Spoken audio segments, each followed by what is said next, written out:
Assalamu alaikum. Hello everyone. Welcome to my brand new channel Inside Edge.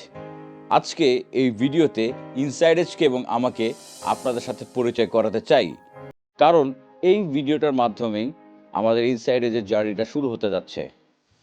Inside edge মূলত একটি sports centric channel, যেখানে খেলাধুলা নিয়ে content থাকবে এবং আপনাদের সাথে আড্ডা হবে, গল্প হবে।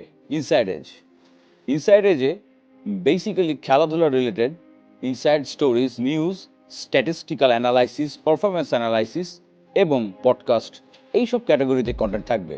বিশ্বাস করেন, এখন নাকি ঘরে ঘরে কন্টেন্ট ক্রিয়েটর দিয়ে ভরা। তবে আমি কথা দিচ্ছি, আমরা আপনাদের জন্য অবশ্যই ইউনিক এবং ডিফারেন্ট কিছু নিয়েই হাজির হব। তো চলেন আর কথা না বাড়িয়ে মূল ভিডিওতে চলে যাই।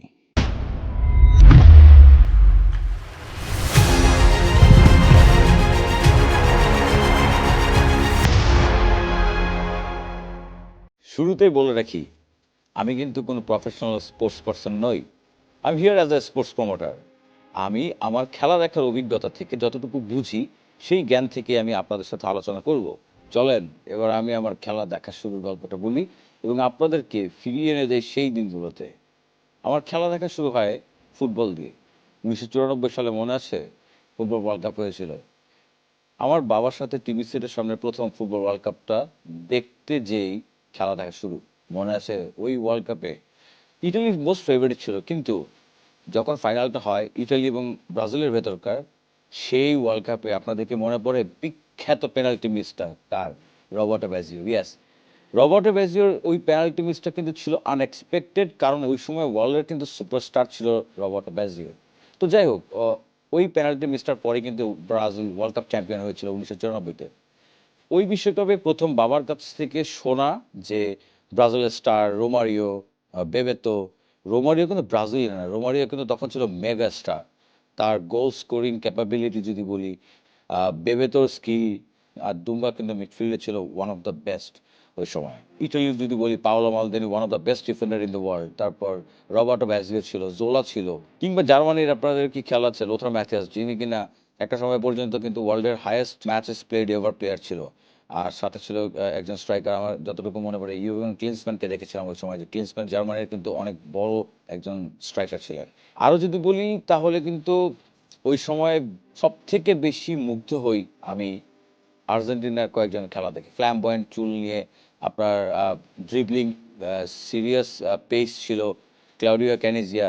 তখন যারা খেলা দেখছেন এবং আমার কথা শুনছেন, তারা হয়তো বা রিলেট করতে পারবেন। আরেকজন ছিলেন অ্যাগ্রেসিভ ফুটবলার, ছিলেন এরিয়াল অর্তেগা। তবে সব থেকে বেশি মুগ্ধ হই কিন্তু গ্যাব্রিয়েল বাতিস্তুতাকে দেখে, এবং তার খেলাটা কীভাবে করে যেন আমাকে অ্যাট্রাক্ট করে। আর্জেন্টিনার যে কজন স্ট্রাইকার, আমি কিন্তু অ্যাপার্ট ফ্রম লিওনেল মেসি, আমি ওই যুগের কথা বলি, তাহলে কিন্তু গ্যাব্রিয়েল বাতিস্তুতার ফ্যান ছিল না এমন আর্জেন্টিনা ফ্যান খুঁজে পাওয়া খুব দুরূহ ব্যাপার। তো এই ছিল ফুটবলের সাথে মুগ্ধতা ছড়ানো, কিন্তু ফুটবলের সাথে সম্পৃক্ততা আরও বেশি ক্লোজ কানেক্টেড হয়ে যায় কখন থেকে জানেন? আমি যখন প্রথম কম্পিউটারে যখন পিসি গেম খেলি, FIFA 98, FIFA 98 থেকে কিন্তু শুরু করে আজকে পর্যন্ত FIFA 24 চলছে। এভাবেই কিন্তু ফুটবলের সাথে আসলে ভালোবাসা, ভালো লাগাটা হয়ে যায়।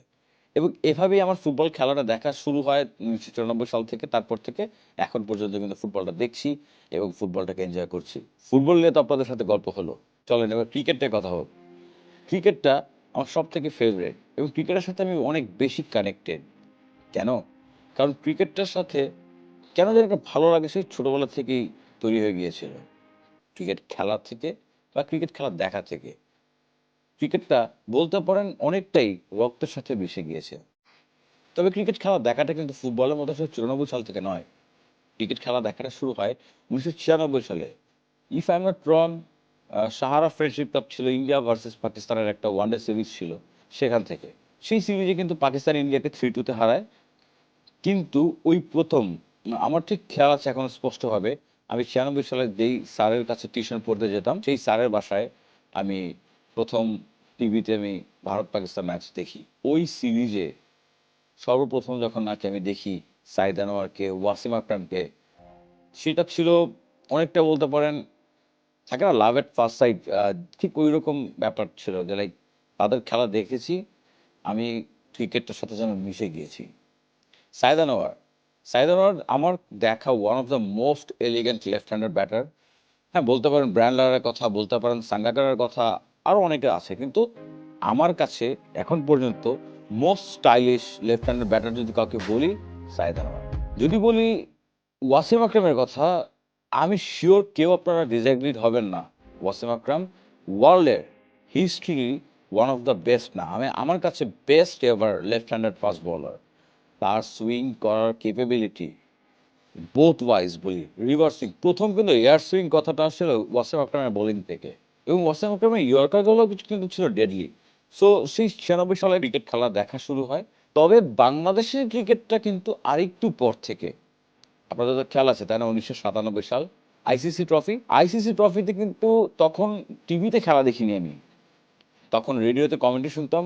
আপনাদেরকে একটু ওই সময়টাতে ফিরিয়ে নিয়ে যেতে চাই। রেডিওতে আমাদের বাংলাদেশের বিখ্যাত কমেন্টেটর চৌধুরী জাফরুল্লাহ শারাফতের সেই বিখ্যাত কমেন্ট্রি। আসসালামু আলাইকুম, মালয়েশিয়ার কুয়ালালামপুরের গিলাপ ক্লাব মাঠ থেকে চৌধুরী জাফরুল্লাহ শারাফাত বলছি। ওই সময়টাতে যখন নাকি বাংলাদেশ কেনিয়াকে হারালো এবং আইসিসি ট্রফিটা জিতলো, 1999 বিশ্বকাপ খেলার যোগ্যতাটা অর্জন করলো, সেই মুহূর্তে মনে আছে রং খেলার কথা, বাংলাদেশ কেনিয়াকে হারানোর পর রাস্তায় কিন্তু মানুষের ঢল নামে, রং মাখামাখি হয়, রং মিছিল হয়। ওটা কিন্তু আমার এখনো দেখেন গুজবাম্পস হচ্ছে, এখনো কিন্তু ওই জিনিসগুলো মনে হয় চোখের সামনে জল জল করে ভাসছে। তো সেখান থেকে বাংলাদেশের ক্রিকেটের প্রতি একটা কানেক্টিভিটি ফিল হওয়া।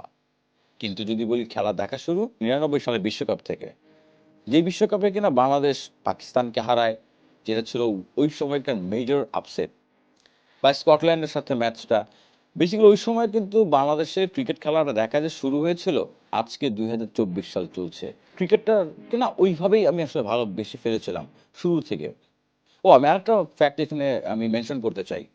আমি আমি আসলে ক্রিকেটের এতটাই বেশি ফ্যান বলবো, আমি কিন্তু এখন না, সেটা ধরেন 2006-7 ওই সময় কিন্তু আমি অস্ট্রেলিয়ান শেফিল্ড শিল্ডও ফলো করতাম, আমি কিন্তু ইংলিশ কাউন্টিও ফলো করতাম। বলতে পারেন বাড়াবাড়ি করছি না, আমি ক্রিকেটটাকে না এতটাই ভালোবাসি। আপনাদের সাথে আসলে ক্রিকেট নিয়ে আরো অনেক অনেক অনেক গল্প হবে। এটা তো ছিল জাস্ট আমার খেলা দেখা শুরুর এক্সপিরিয়েন্সটা, বা খেলা দেখা শুরু কবে থেকে, ক্রিকেটের সাথে আমার সম্পৃক্ততা আরো কতটুকু কিভাবে আছে, সেটা আপনাদের সাথে নেক্সট কোনো একদিন গল্প হবো। ফুটবল এবং ক্রিকেট নিয়ে আজ তো কিছু গল্প হলো আপনাদের সাথে, এবং আমারও আরো অনেক গল্প আছে যা আপনাদের সাথে শেয়ার করা হবে। কিন্তু আগামীতে কিন্তু আপনাদের গল্প শুনতে চাই, তার জন্য সাথে থাকবেন। আপনাদের দোয়া আজ শুরু হলো, আপনারা দোয়ায় রাখবেন যাতে সুন্দর সুন্দর কন্টেন্ট নিয়ে আপনাদের সামনে হাজির হতে পারি এবং আপনাদের ভালোবাসা বুঝতে পেতে পারি। ভালো থাকবেন, সুস্থ থাকবেন। আজকের মতন এখানেই বিদায় নিচ্ছি। দেখা হবে নেক্সট ভিডিওতে, সেটার আমন্ত্রণ রইল।